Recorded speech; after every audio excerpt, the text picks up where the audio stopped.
Šī video izveidosim GitHub kontu un pieslēgsim to kursam. Tad neatkarīgi vai mēs izmantojam Gmail vai Edu kontu, mēs varēsim izveidot bezmaksas kontu. Vienīgā atšķirība ir bonusos, kas nāk līdzi Edu kontam, bet tas ietekmētu tikai jūsu privātos projektus, bet neietekmēs kursa pabeigšanu. Tātad norādām savu e-pastu. Izveidojam paroli.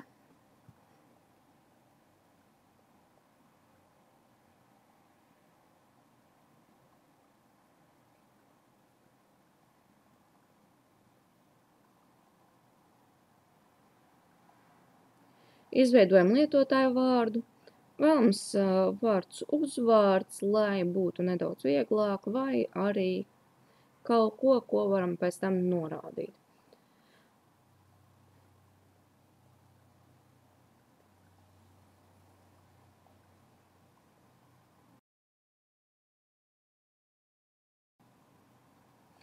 Tad, kad būs izieta profila verifikācija, mums ir jādodās uz e-pastu, kur būsiet saņēmuši vienreizējo autentifikācijas kodu.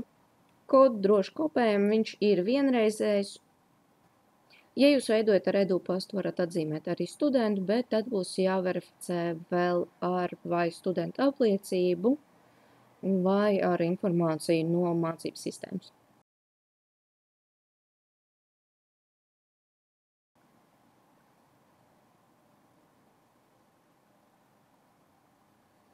Un esam veiksmīgi izveidojuši profilu.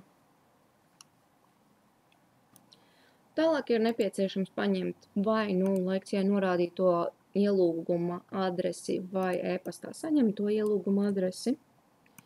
Varam atvērt kā jaunu tabu, iekopējam, autorizējam kursam pieeju jūsu GitHubam. Pieeja būs tikai konkrētām mapēm, kuras ir nepieciešams kursa izpildē, nekam citam.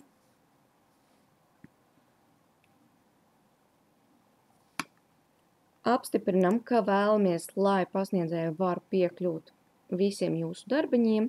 Bez šī te apstiprinājuma nebūs iespējams pievienoties. Un pievienoties kursam. Tad šī ir vieta, kur parādīsies, kādi jums ir izpildītie darbiņi un kādi ir saņemtie vērtējumi.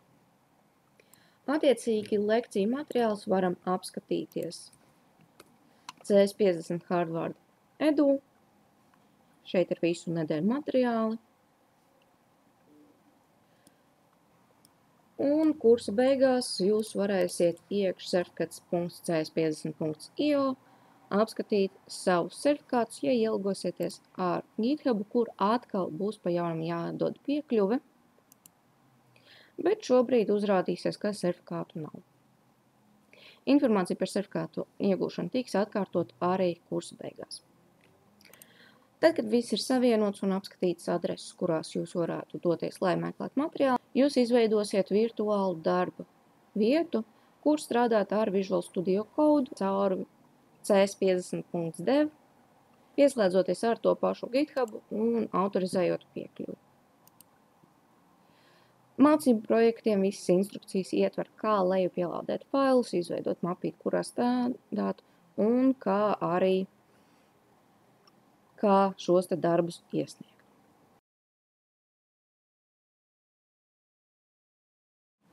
Tātad, kad būs izveidojusies vide, jums parādīsies apakšā terminālī tikai dolārzīmē.